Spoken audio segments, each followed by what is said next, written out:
আপুনি এজন গায়ক হয়, আপুনি এজন গায়ক হয়, আপুনি শিল্পী নহয়।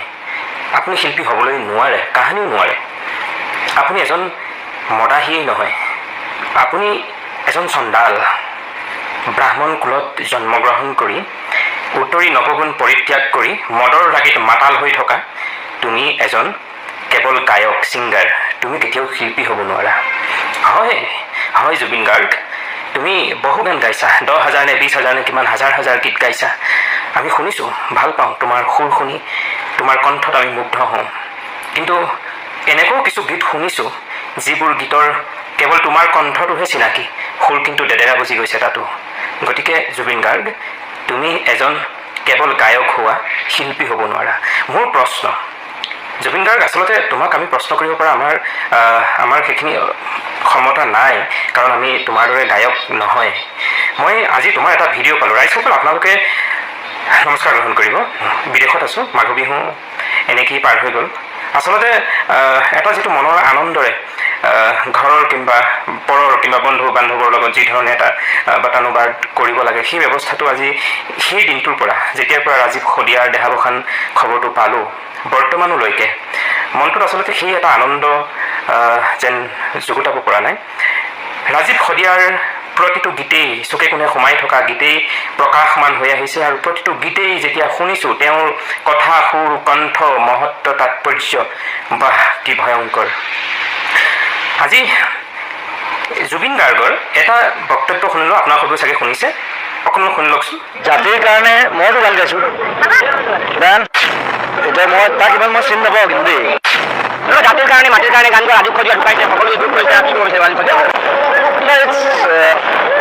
ইটছ এ ছেড থিং তাত আমি সহায় কৰিছোঁ। আমি এতিয়া মই তাক ইমান মই চিনি নাপাওঁ কিন্তু দেই। জাতিৰ কাৰণে মইতো গান গাইছোঁ, গান। জুবিন গাৰ্গ, আপোনাৰ পৰা আশা কৰা নাছিলোঁ এনেকুৱা এটা বক্তব্য। ৰাজীৱ শদিয়াক অসমৰ 70% লোকে চিনি নাপায়, সেইটো ডাঙৰ কথা নহয়। কাৰণ ৰাজীৱ শদিয়া, জুবিন গাৰ্গ, তোমাৰ দৰে উভত গুৰে নাচা অভদ্ৰ নহয় কিন্তু, কাৰণ তেওঁ গায়ক নহয়, তেওঁ এজন শিল্পী হয়। তোমাৰ দৰে উভত গুৰে নচা ব্যক্তি নহয় তেওঁ, গতিকে তেওঁক মানুহে নাজানে। মই জুবিন গাৰ্গ তোমাক প্ৰশ্ন কৰিছোঁ, তুমি 20,000 30,000 বহুত হাজাৰ গীত গাইছা। মই সুধিছোঁ পোনপটীয়াকৈ, ৰাইজসকল বিষয়টো মাৰ্ক কৰিব। জুবিন গাৰ্গ, তুমি তোমাৰ স্বৰচিত গীত কিমানটা? তোমাৰ এই যে হাজাৰ হাজাৰ গীত তুমি গাইছোঁ বুলি কোৱা, এই গীতখিনিৰ পৰা তোমাৰ স্বৰচিত গীত কিমানটা? স্বৰচিত গীতৰ তোমাৰ সুৰ নিজৰ কিমানটা? কণ্ঠ তুমি দিছা, তোমাৰ স্বৰচিত গীতকেইটাৰ ভিতৰত জুবিন গাৰ্গ, মই তোমাক কৈছোঁ, তুমি এনে 10টা গান তুমি চিলেক্ট কৰি দিয়া, আৰু ৰাজীৱ শদিয়াই এই কম দিনৰ ভিতৰতে অসমীয়াৰ অস্তিত্বক লৈ তেওঁ নিজক উচৰ্গা কৰা, তেওঁৰ হৃদয়ৰ পৰা, তেজৰ পৰা তেওঁ প্ৰকাশমান হোৱা গীতৰ যিকোনো 10টা গীতৰ লগত তুমি তুলনা কৰা চাওঁ। জুবিন গাৰ্গ, তুমি সুৰৰ মহিয়ান, কিন্তু তোমাৰ স্বৰচিত স্বজাতিৰ কাৰণে গীতৰ 10টা গীত তুমি দিয়াচোন, ৰাজীৱ শদিয়াৰ 10টা গীতৰ লগত তুমি ফেৰ মাৰাচোন। জুবিন গাৰ্গ, তুমি বহুত গীত সুৰ কৰিছা, কি কয়, তোমাৰ কণ্ঠত শুনিছোঁ, কিন্তু তোমাৰ স্বৰচিত গীত 1000, ৰাজীৱ শদিয়াৰ 10টা গানৰ তুলনাত কিন্তু কপাহৰ দৰে উপঙি থাকিবা তুমি। ৰাইজসকল, জুবিন গাৰ্গক তেওঁৰ কণ্ঠটোৰ কাৰণে সমগ্ৰ অসমেই ভাল পায়, ময়ো ভাল পাওঁ। কিন্তু এনেধৰণৰ মই মতালি ফাটলামি তেওঁ ব্যৱহাৰ, তেওঁ কি কৈছে, তাক মই চিনি নাপাওঁ। তুমি কাক চিনি পোৱা? কিয় চিনি নোপোৱা? ৰাইজসকল, আৰু তেওঁ এক্সপ্ৰেশ্যনটো দেখিছেনে? তেওঁ কি কৈছে, জাতিৰ কাৰণে গীতটো ময়ো গাওঁ না। কি ৰাজীৱ শদিয়াক এতিয়া আমি কৰিবলগীয়া একো নাই, তুমিও কাইলৈ মৰি যাবা, তোমাৰ কাৰণে আমিও চকু পানী উলিয়াম অৱশ্যে, কাৰণ তুমি এজন ভাল গায়ক হোৱা, তোমাৰ কণ্ঠই আমাক মোহিত কৰি ৰাখে। আমিও কান্দিম, সেইবুলি কি আমিও কম নেকি? অকল জুবিন গাৰ্গে নাই পৃথিৱীত গায়ক, অসমত আৰু বহুত হৈ গৈছে আৰু হ'ব। তোমাৰ মুখৰ পৰা এনে কিন্তু অভব্য ব্যৱহাৰটো বিচৰা নাছিলোঁ। অন্ততঃ অকণমান সৌজন্যতা ৰাখি তুমি ব্যৱহাৰ কৰিব লাগিছিল, কাৰণ তোমাৰ ওচৰলৈ সেই গড়কেইটা লৈ যায় ন, মাইকৰ চুঙাকেইটা লৈ অলপ পেচেঞ্চটো ৰাখি কথাকেইটা কোৱাটো আশা কৰিছিলোঁ। ইমান উপলঙা মন্তব্য তোমাৰ পৰা আশা কৰা নাছিলোঁ। নকৰিবানো কিয়? তুমি ব্ৰাহ্মণৰ কুলত জন্ম, বৰ ঠাকুৰ, তুমিতো নৱগুণ উপকৃত লগুণ পৰিত্যাগ কৰি চণ্ডাল হ'লা। তুমিতো মদৰ মুখত ৰাগী হৈ থকা ন, মদৰ ৰাগীতেই তুমি সেইকেইটা বক্তব্য দিলা। জুবিন গাৰ্গ, তোমালৈ আমাৰ আহ্বান অনুৰোধ, তুমি এজন ভাল কণ্ঠকাৰ, আমাৰ অসমৰ সম্পদ, তুমি মদটোক এৰি দিয়া। মই জানো তুমি হাৰ্ডলি এজন ভাল মানুহ, কিন্তু তোমাৰ এই মদেই আচলতে তোমাক ধ্বংস কৰি দিছে। তোমাক ধ্বংস কৰি দিছে মদেই। তুমি মদটো ত্যাগ কৰি দিয়া আৰু তোমাৰ থকা প্ৰতিভাখিনিও তুমি আৰু জ্বলাই ৰখা, তুমি তোমাক সুসজ্জিত কৰি ৰখা। নহ'লে অসমৰ কিন্তু বহু মানুহেই তোমাৰ গান ভাল পায়, কিন্তু বহু মানুহেই আচলতে জুবিন গাৰ্গ তুমি মানুহটোক, তোমাৰ চৰিত্ৰটোক ঘৃণ কৰে বহুতেই। বিশেষকৈ আজি ৰাজীৱ শদিয়াৰ ক্ষেত্ৰত তোমাৰ মুখৰ এই বক্তব্যত বহু মানুহে কিন্তু তোমাক থু পেলাইছে। ময়ো কিন্তু বহুত দুখ পাইছোঁ, তোমাৰ মুখৰ পৰা তেনে ব্যৱহাৰ আশা কৰা নাছিলোঁ। অৱশেষত মই এইটোৱে কৈছোঁ, জুবিন গাৰ্গ তুমি তোমাৰ 100 গান দিয়া, তুমি চিলেকশ্যন কৰি 100 গান দিয়া, যিটো তুমি স্বৰচিত, তুমি সুৰ কৰা, তোমাৰ কণ্ঠদান কৰা, তুমি 100টা গান দিয়া আৰু ৰাজীৱ শদিয়াৰ বৰ্তমান সময়ত প্ৰচলিত আকাশে বতাহে গুঞ্জৰিত হৈ থকা 10টা গানৰ তুমি মানে সমসৰ কৰিবলৈ খাৰা কৰোৱা ৰাইজৰ আগত।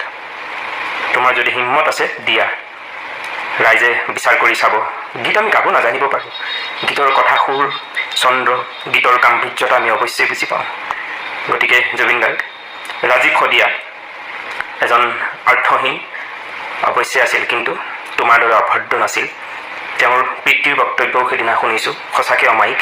তেওঁৰ পৰিবাৰৰ বক্তব্যও শুনিছোঁ, সঁচাকৈ অমায়িক, ভদ্ৰ। ৰাজীৱ শদিয়াৰ যিমানবোৰ বক্তব্য শুনিছোঁ, ভাষণ শুনিছোঁ, কেৱল জাতি মাটি ভেটিৰ কাৰণে, গোটেই অসমীয়া সত্তাটোকে উজ্বলাই ৰাখিবৰ কাৰণে, নিজৰ মেৰুদণ্ডডাল মজবুত কৰিবৰ কাৰণে কেৱল তেওঁৰ বক্তব্য আছিলে, কথা সুৰ, গীত আছিলে, উৎসাহ আছিলে। গতিকে তেনে এজন ব্যক্তি গীতসমূহ প্ৰচাৰ নোহোৱাটো আমি অসমীয়াৰ কাৰণে দুৰ্ভাগ্যজনক। আৰু গতিকেই তুমি নাজানো বুলি ক'লা, আৰু তুমি অতিকে লাজ লগা বক্তব্যটো দিলা। ময়োতো গাওঁ, মানে কিনো হ'ল এতিয়া? কাইলৈ তোমাৰ মৃত্যুত কোনোবাই তেনেকুৱা মন্তব্য কৰিলে কিন্তু তেতিয়াও আমাৰ মনত খং উঠিব, কাৰণ তোমাক আমি বহুত ভাল পাওঁ। তোমাক সুৰকাৰ মানে তোমাৰ কণ্ঠত আমি মহিয়ান মানে বলীয়া হৈ থাকোঁ। কিন্তু ৰাজীৱ শদিয়া যদি পঢ়াই কোৱা নহয়, জ্যোতিপ্ৰসাদ আগৰৱালা, বিষ্ণুপ্ৰসাদ ৰাভা, তেওঁলোক দুজনক বাদেই দিলোঁ, ভূপেন হাজৰিকাৰ পিছত যদি কোনোবা এজন শিল্পী আছিল অসমত, সেয়া হৈছিল ৰাজীৱ শদিয়া। তেওঁৰ প্ৰতিটো কথা, প্ৰতিটো গীত, প্ৰতিটো বক্তব্যই অসমীয়া জাতি মাটি ভেটিৰ স্বাৰ্থৰ কাৰণে তেওঁ গাই গৈছিলে। সেয়া কোনোবাই লেখি দিয়া স্ক্ৰিপ্ট নাছিলে। চ' অৱশেষত ৰাইজসকল, জুবিন গাৰ্গৰ আজি মন্তব্যটোৱে ৰাজীৱ শদিয়াৰ প্ৰতি তেওঁৰ যিটো মদাহী মুখেৰে যিটো বক্তব্য দিলে, সঁচাকৈ দুখ পাইছোঁ। মই জুবিন গাৰ্গকো বহুত ভাল পাওঁ, তেওঁ কণ্ঠত মই মানে বহুত মই ভাল পাওঁ। কিন্তু তেওঁৰ এই মদাহী মুখেৰে আজি ৰাজীৱ শদিয়াৰ প্ৰতি কৰা বক্তব্যই তেওঁৰ আগৰ যিবোৰ বেয়া ব্যৱহাৰ, উগুল থুগুল মানে কথা তেওঁৰ উদ্ভণ্ডালি, সেইবোৰতো ঘিণ লাগাই থৈছে। আজি এই বক্তব্যটোৱে জুবিন গাৰ্গৰ মনত আৰু বহুত দুখ দিলে, কাৰণ ৰাজীৱ শদিয়া যেন এজন শিল্পীক এনে ব্যৱহাৰ কৰাটোত ক্ষুণ্ণ হৈছোঁ, দুখ পাইছোঁ। এইখিনিতে আৰু এটা দুৰ্ভাগ্যৰ বিষয় এয়ে যে কথাটো উত্থাপন হৈ আছে, ৰাজীৱ শদিয়াৰ সংস্কাৰ, যিটো দেহ সংস্কাৰ ব্যৱস্থাটো চৰকাৰীভাৱেৰে হোৱাৰ প্ৰয়োজন আছিলে, কিন্তু বৰ্তমানলৈকো অসম চৰকাৰৰ চৰকাৰী পক্ষৰ কাৰোৰ এষাৰি খবৰো নহ'ল। হ'ব কিয় ৰাইজ? কাৰণ ৰাজীৱ শদিয়া এজন স্বতন্ত্ৰ নিৰ্ভীক জাতি মাটি ভেটিৰ সত্তাৰ ওপৰত চৰকাৰৰ বিৰুদ্ধে জাতি মাটিৰ ভেটিৰ সুৰক্ষাৰ কাৰণে তেওঁ গীত গাই যোৱা মানুহ, য'ত কেইবাটাও গীতত হিমন্ত বিশ্ব শৰ্মাকো আজৰি গৈছে, তেওঁ পোনপটীয়াকৈ আজৰি গৈছে বিদেশী বঙালৰ বহতীয়া চৰকাৰ বুলি। গতিকে হিমন্ত বিশ্ব শৰ্মাই ৰাজীৱ শদিয়াৰ হৈ এষাৰি বক্তব্য লিখিবলৈ তেওঁৰ সময় নোহোৱাটো সাধাৰণ কথা। দুখ নকৰিব ৰাইজ, কাৰণ হিমন্ত বিশ্ব শৰ্মাই সৰু সুৰা কাৰোবাৰ কিছুমান ল'ৰা ছোৱালীয়ে তেওঁক কিবা কিবি মানে ভাল কথা কোৱা, তেওঁ ভিডিঅ' কাটি আনি ফেচবুকত আপডেট দিবলৈ সময় হয়। ৰাজীৱ শদিয়াৰ কাৰণে তেওঁ এষাৰ কথা লিখিবলৈ সময় নহ'ল। ক'ত হ'ব হিমন্ত বিশ্ব শৰ্মা ডাঙৰীয়া? কাৰণ বৰ্তমান সময়ত নিশ্চিত মই ভুল কোৱা নাই, বৰ্তমান সময়ৰ পুলিয়ে পখাৰে মানে হাবিয়ে বননিয়ে গজা বনৰীয়া বহু গায়ক আছে, কিন্তু মানে দালালি বহুত আছে গায়ক, কিন্তু ৰাজীৱ শদিয়া এজন অন্যতম একক শিল্পী, যাৰ সন্মুখত আচলতে সকলো কিন্তু শূন্য। গতিকে আপুনি তেওঁৰ নাম নোলোৱাটো দুখৰ বিষয়, কিন্তু অসমবাসীয়ে ৰাজীৱ শদিয়াক অন্তৰত সদায় ৰাখিব। মই আশা কৰোঁ হে ৰাইজসকল, ৰাজীৱ শদিয়াৰ গীতসমূহ যেন আমি যুগমীয়া কৰি ৰাখিব পাৰোঁ, তাৰ কিবা ব্যৱস্থা কৰে।